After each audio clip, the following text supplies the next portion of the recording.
Boycotts, defined by Oxford as the withdrawal from commercial or social relations with a country, organization, or person as a punishment or protest, have been around for a long time. Whether it's refusing to give up your seat on a bus or choosing not to spend money at a particular institution, the aim is to show solidarity for what you believe to be the greater good and achieve your desired outcome. Boycotts have been crucial in highlighting the wrongdoings of those in power, holding them accountable both reputationally and economically. However, there's a darker side to boycotting that can lead to unintended consequences for innocent people. Join me as we explore the positives and negatives of boycotts, answering the age-old question, do boycotts actually work? The boycotts that worked.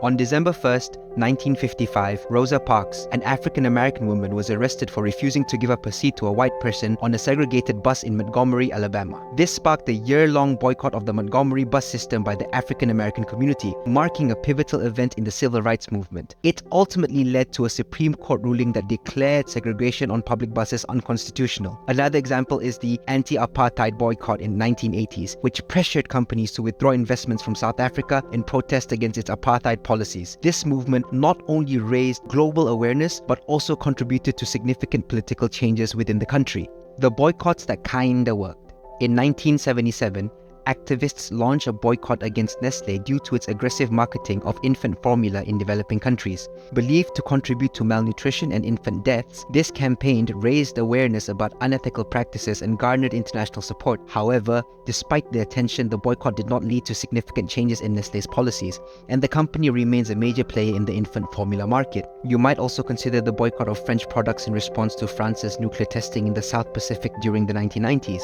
While it raised awareness about environmental concerns, the economic impact on France was minimal, demonstrating the challenge of achieving substantial change through boycotts alone. The boycotts that absolutely flopped.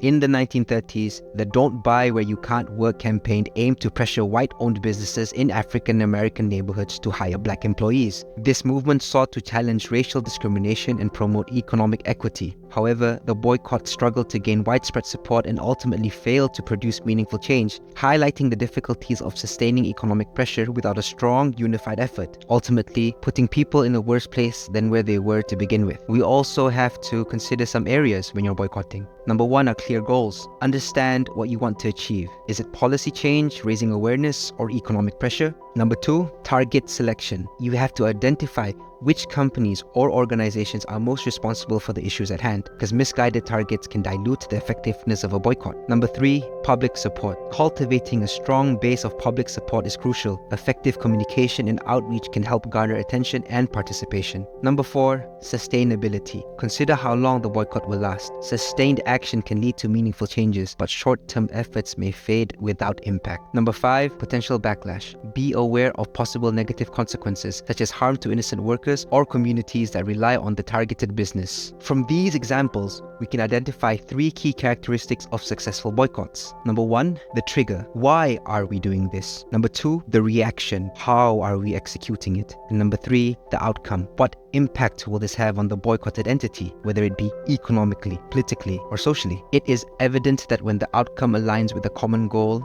like in Rosa Parks' case, boycotts become more achievable and, dare I say it, more noble. However, when boycotts are triggered for disparate outcomes, they often prove ineffective or even fail. So, do boycotts work? I'm staying neutral on this one, but if you decide to initiate a boycott, ensure that your reaction will impact the boycotted entity and that you have a clear common goal to achieve. Now, it's my turn to ask you, whatever you're currently boycotting, is it really effective? Is what you're protesting truly impacting the cause you're trying to address? Or is it just causing harm to innocent people? Let me know in the comments. Subscribe if you like this. Thanks.